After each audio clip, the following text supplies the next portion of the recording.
कोशिशों का काफिला कुर्बां हुआ, काफ़ी नहीं क्या जो तजुर्बा हुआ। तजुर्बा एक व्यक्ति को कहां से कहां पहुंचा सकता है। तजुर्बा ही है जो ना जाने कब कहां कैसे राजनीतिक दांव पेच को कब फेरबदल करके रख दे। नमस्कार, मैं साक्षी त्रिपाठी हिंदुस्तान 24 के स्पेशल प्रोग्राम सियासतनामा में आप सभी का स्वागत करती हूं। आज हमारे साथ मौजूद हैं गुड़ विधानसभा से कांग्रेस के वरिष्ठ नेता बृजभूषण शुक्ला जी। सर, आपका बहुत बहुत स्वागत है। Thank you. आज जनता के जो सवाल हैं वो हम आपसे करेंगे।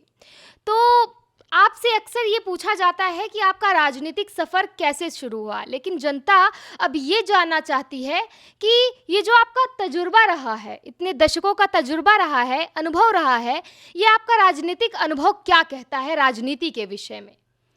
साक्षी जी, छात्र जीवन से ही मैंने शुरुआत की राजनीति की। भारतीय राष्ट्रीय छात्र संगठन से शुरुआत किया, युवक कांग्रेस का अध्यक्ष रहा, कई महत्वपूर्ण पदों में संगठन में रहा, सेवा दल में कमेटी का सचिव रहा, वर्किंग कमेटी में रहा, जिला कांग्रेस कमेटी का उपाध्यक्ष रहा, कई जिलों में चुनाव अधिकारी कांग्रेस का और पर्यवेक्षक रहा। पूरे राजनीतिक जीवन में कांग्रेस पार्टी के रीति नीति सिद्धांतों को जो कार्य को आगे बढ़ाया और आज तक मैं कांग्रेस पार्टी में हूँ और कांग्रेस के लिए काम कर रहा हूँ एक कार्यकर्ता के रूप में। जी, कांग्रेस के लिए आप इतने लंबे अरसे से काम करते आ रहे हैं, तो जो 2018 का चुनाव था उस पे कांग्रेस तीसरे नंबर पर थी, तो इसके पीछे मुख्य वजह क्या थी? वजह सिर्फ जो गुड़ क्षेत्र में मेन मुद्दा है, आपने देखा होगा कि गुड़ क्षेत्र में धन बल आतंकवाद ये ज़्यादातर वहाँ प्रभावी हैं। आप देख लें कि वहाँ पर भारतीय जनता पार्टी के लोग विकास की बात करते हैं, लेकिन आप देख रहे हैं कि सत्ता 15-20 सालों से बीजेपी की सत्ता है। बीच में सुंदरलाल तिवारी विधायक हुए, उन्होंने क्षेत्र के विकास के लिए काम किया, लेकिन उस समय सरकार भारतीय जनता पार्टी की थी, जितना होना चाहिए वो नहीं हो सका। लेकिन एक प्रखर विधायक के रूप में उन्होंने क्षेत्र के जो भी मुद्दे हैं उसको उठाया और बहुत सारी कमियां पूरी हुई। लेकिन आप देख रही हैं कि जिस तरह से वहाँ विधायक हैं भारतीय जनता पार्टी के, आप गुड़ क्षेत्र में देख लीजिए, आज विकास के नाम पर कुछ नहीं है।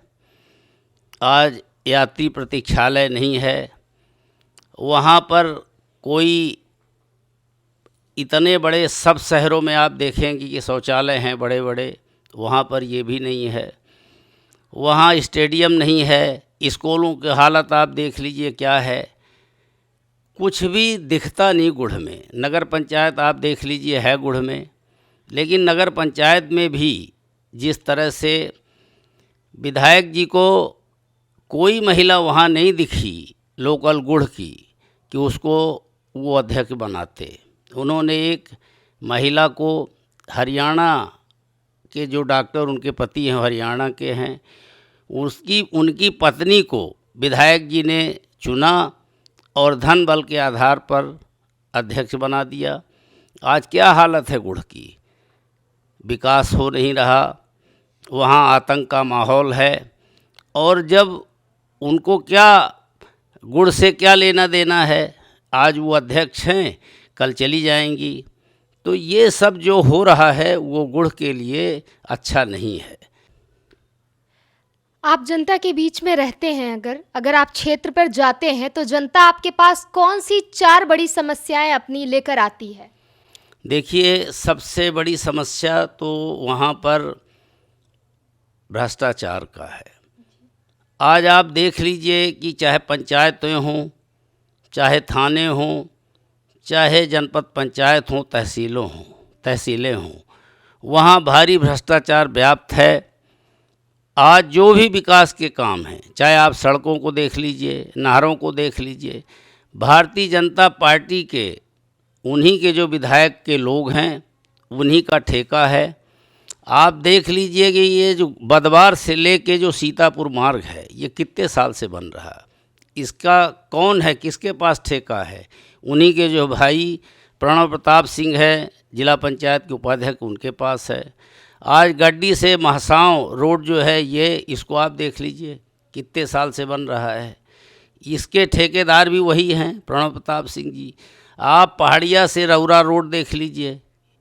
मैं ये कह रहा हूँ कि विकास के नाम पर आज जिस तरह से लूट मची है वहाँ, और अपने लोगों को उपकृत करने के लिए ये सब हो रहे हैं, ये वहाँ जो भ्रष्टाचार है जनता देख रही है। और अब बहुत हो गया। अब मुझे उम्मीद है कि जनता गुड़ की जागरूक हो चुकी है। न धन बल चलेगा, न आतंक चलेगा।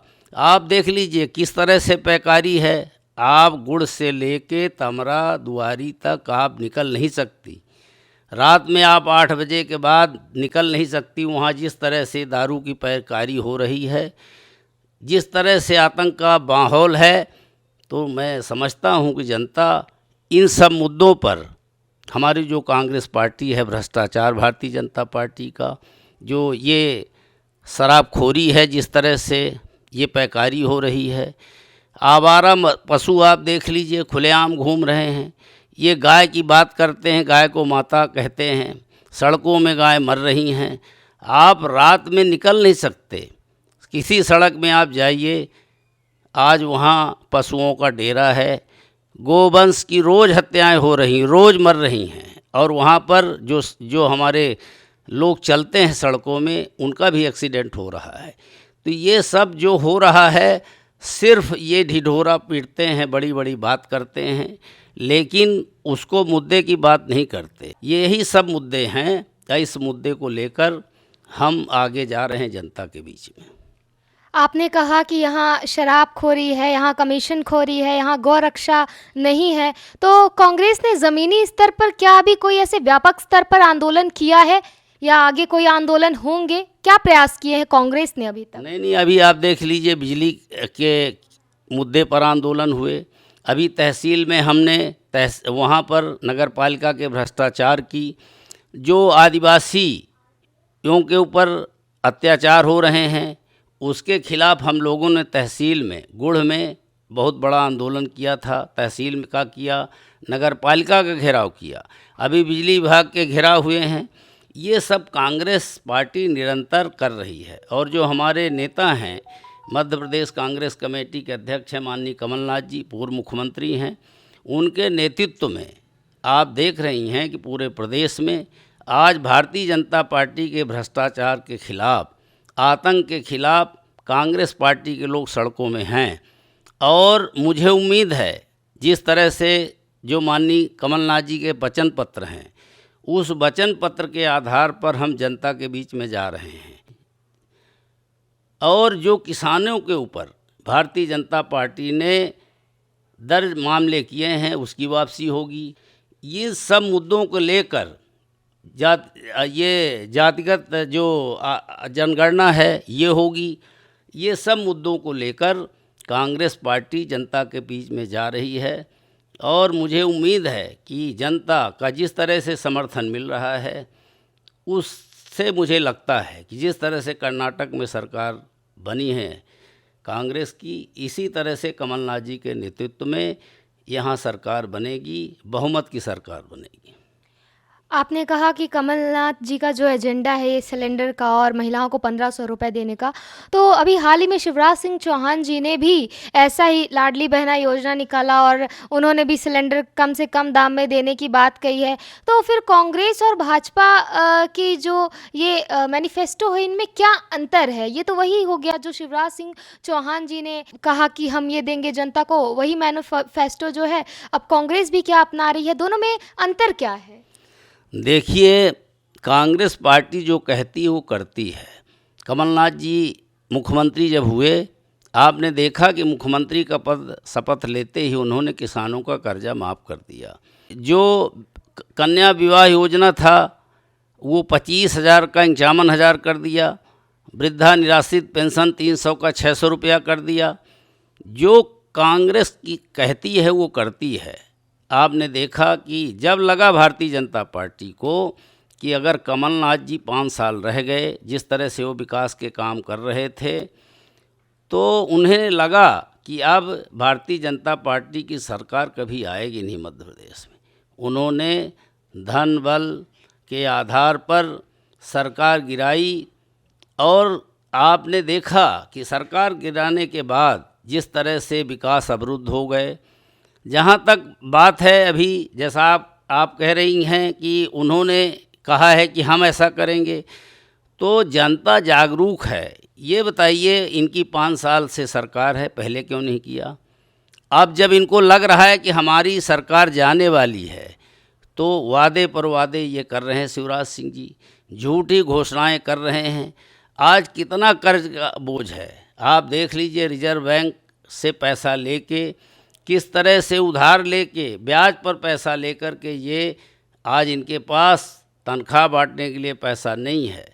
कितनी स्कीमें पहले की हैं जो बंद पड़ी हैं, जिनको पैसा नहीं है। आज किसानों के खेतों में आप देखिए जो ट्रांसफार्मर लगे हैं, गांव-गांव में ट्रांसफार्मर जले हैं, इनके पास पैसे नहीं बदलने के लिए, केबल नहीं है इनके पास। ये बात बड़ी बड़ी करते हैं। अब इनको लग रहा है कि हमारा समय अब ख़त्म होने वाला है, इसलिए जो भी झूठी घोषणा ये कर सकते हैं। जब तक आचार संहिता नहीं लगती तब तक माननीय शिवराज सिंह जी घोषणा वीर हैं, घोषणा करते रहेंगे, लेकिन कोई भी घोषणा इनका अमल नहीं होता। और जनता अब जागरूक हो चुकी है। मुझे विश्वास है कि इनकी झूठी बातों पर आने वाली नहीं है। वो कांग्रेस के मुद्दों को मानती है, जो कांग्रेस के वचन पत्र है उसको मानती है, और आने वाले समय में इनको पता चल जाएगा कि जनता कांग्रेस साथ है या कांग्रेस पार्टी को ही जिताएगी। ये भी मुझे उम्मीद है।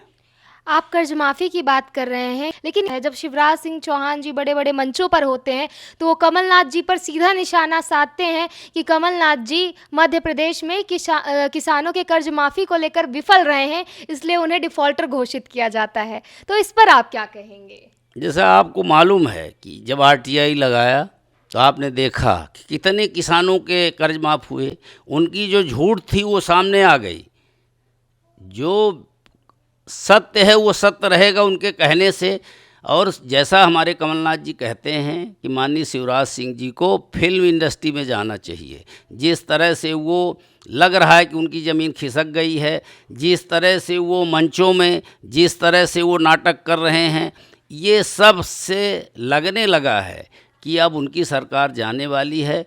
कोई भी नाटक उनका चलने वाला नहीं है। अब लौटते हैं हम अपने गुड़ विधानसभा क्षेत्र की ओर।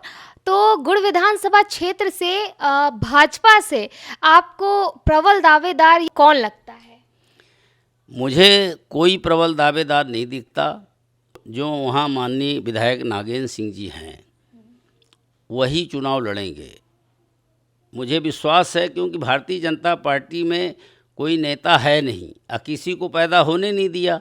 तो जब कोई नेता है ही नहीं है तो कौन चुनाव लड़ेगा? चुनाव तो नागेंद्र सिंह जी ही लड़ेंगे। और कांग्रेस पार्टी चाहती है कि चुनाव लड़ें, क्योंकि जो 15 सालों में जो कुछ उन्होंने किया होगा जनता के बीच में वो बताएं। और दिख रहा है कि उनने विकास के कोई काम नहीं किया। धन बल के आधार पर जो चुनाव वो जीतते आ रहे हैं, अब उनका निश्चित रूप से जनता समझ चुकी है। अब इस बार जनता उन्हें सबक सिखाएगी। जिस तरह से कमीशन खोरी 50% की चालू है, और 6 महीने जब चुनाव बचेगा उसको हम बांटेंगे, जो उनकी शुरुआत हो चुकी है। तो अब पैसा जनता समझ चुकी, पैसा ये हमारा है, उनके घर का पैसा तो है नहीं। अब वो पैसा भी लेगी। और निश्चित रूप से ये मानिए कि इस बार जनता उन्हें भारतीय जनता पार्टी सबक सिखाएगी। और गुड़ में मुझे उम्मीद है कि अब ये जो इतने दिन का उनका साम्राज्य है वो ख़त्म होगा। ये मुझे पूरा विश्वास है। गुड़ विधानसभा में क्षेत्रीय नेता का मुद्दा जो है हमेशा से शीर्ष पर रहा है। तो बृजभूषण शुक्ल जो हैं वो दूसरी विधानसभा से आते हैं, ये उन पर कहाँ तक प्रभाव डालेगी? अब मैं आपसे ये पूछता हूँ कि नागेंद्र सिंह जी क्षेत्रीय नेता हैं जो जीत रहे हैं? नहीं। मुनीब प्रसाद शुक्ला यहाँ से विधायक हुए तो क्षेत्रीय नेता थे क्या? चंद्रमणि त्रिपाठी जी जीते, क्षेत्रीय नेता थे क्या? ये सब बकवास की बातें हैं। जो जीतने वाला होगा, जो जनता के बीच में रहेगा, वही उस क्षेत्र का होगा। मैं तो 93 में, आपको मालूम है कि मैं 93 में गुड़ विधानसभा से चुनाव लड़ चुका हूँ और उसी धन बल ने मुझे हराया था। नागेंद्र सिंह जी उस समय कांग्रेस के विधायक थे, पूर्व विधायक थे, और विशंबर पांडे जी कम्युनिस्ट पार्टी के जुझारू नेता थे, विधायक थे। मुझे 93 में 30-32 साल की उम्र में टिकट मिल गया, कांग्रेस पार्टी ने प्रत्याशी बनाया और इन लोगों को अच्छा नहीं लगा और इनने सब ने मिलकर भारी पैमाने पर बगावत किया, कांग्रेस पार्टी को हराने का काम किया। और क्या आपको बताना चाहता हूँ कि जो माननीय विधायक जी हैं, ये जब कांग्रेस पार्टी में थे तो बगावत के कारण ही इनको, जो हमारे हाई कमान है उस समय के प्रधानमंत्री माननीय नरसिंहा राव जी ने, इनको मंच से कांग्रेस पार्टी से बाहर किया था। तो इसलिए इस सब मुद्दे जो उठाते हैं, इन मुद्दों में मोदी जी वहाँ बनारस में जाकर चुनाव लड़ते हैं, तो ये सब बातों में कुछ रखा नहीं है। एक ही बात है सिर्फ, जो जनता के बीच में रहेगा। हम तो 93 में हार गए, हारने के बाद भी लगातार गुड़ क्षेत्र में हैं, हमको टिकट नहीं मिला, इसके बाद भी हम सक्रिय हैं। हमने कभी कांग्रेस के साथ गड़बड़ नहीं किया। अगर पार्टी ने जो प्रत्याशी बनाया तो जनता का मुझे स्नेह प्यार मिलेगा और निश्चित रूप से वहाँ कांग्रेस पार्टी जीतेगी। आप 93 में चुनाव लड़े, आप 2003 में फिर से आए और उसके बाद अब सीधे 2023 के चुनाव में। तो जो ये गैप हुआ बीच में, इस दौरान आप कहाँ थे? जनता ये जानना चाहती है। हम तो गुड़ में थे, जनता जानती है, जानना क्या चाहती है। आप जनता के पास चले जाइए, आप गुड़ में चले जाइए, आप जहाँ जिस बदवार में, बरसैता में, जो भी आप गांव जानती हैं, और गुड़ क्षेत्र का कोई ऐसा गांव नहीं है जो मुझे नहीं जानते लोग, और कोई ऐसा गांव नहीं जिसके सुख दुख में मैं न पहुंचता रहा हूं। हमेशा उनके सुख दुख में रहता हूं, उनके साथ रहता हूं, और जब भी कोई काम मेरे लायक पड़ता है मैं मौके पर उनकी मदद करता हूं, जो मदद करने लायक हूं। मैं निश्चित रूप से ये मानिए कि आप अपना सर्वे रिपोर्ट टीम भेजिए। अगर हम मैदान में न होते तो अभी दैनिक भास्कर का सर्वे आपने देखा होगा, वो सर्वे हमने तो नहीं कराया। भास्कर एक बहुत बड़ा प्रतिष्ठित समाचार पत्र है। आपने देखा कि 51% जो है ब्रजभूषण शुक्ला को सबसे हाईएस्ट क्यों मिला? अगर हम जनता के बीच में न रहते। इसी तरह से आप खुद जाके जब घूम रही होंगी या आप देखेंगी तो आपको पता लगेगा कि हम जनता के बीच में रहते हैं, गुड़ क्षेत्र में रहते हैं, उनके सुख दुख के बीच में रहते हैं। जी, आपने कहा कि यहाँ पे क्षेत्रीय नेतृत्व का मुद्दा कोई है ही नहीं। आपने कहा कि यहाँ जो जिताऊ नेता हैं, पार्टी उनको मौका देगी और जनता भी उनको ही मौका देगी। तो जब 2018 का चुनाव हुआ था, दूसरे नंबर पर थे कपिध्वज सिंह, जो अब कांग्रेस पार्टी में शामिल हो चुके हैं। तो अब पार्टी क्या उन पर दांव लगा सकती है? अब ये तो पार्टी का मुद्दा है। हमारा सिर्फ इतना कहना है कि पार्टी जिसको भी बनाएगी, इस बार गुड़ क्षेत्र लोगों ने तय कर लिया है कि कांग्रेस पार्टी को हमको जिताना है, भारतीय जनता पार्टी को हराना है। और ये जो मुद्दा है तय करने का, उम्मीदवारी का, ये कांग्रेस हाईकमान करेगा, माननीय कमलनाथ जी करेंगे।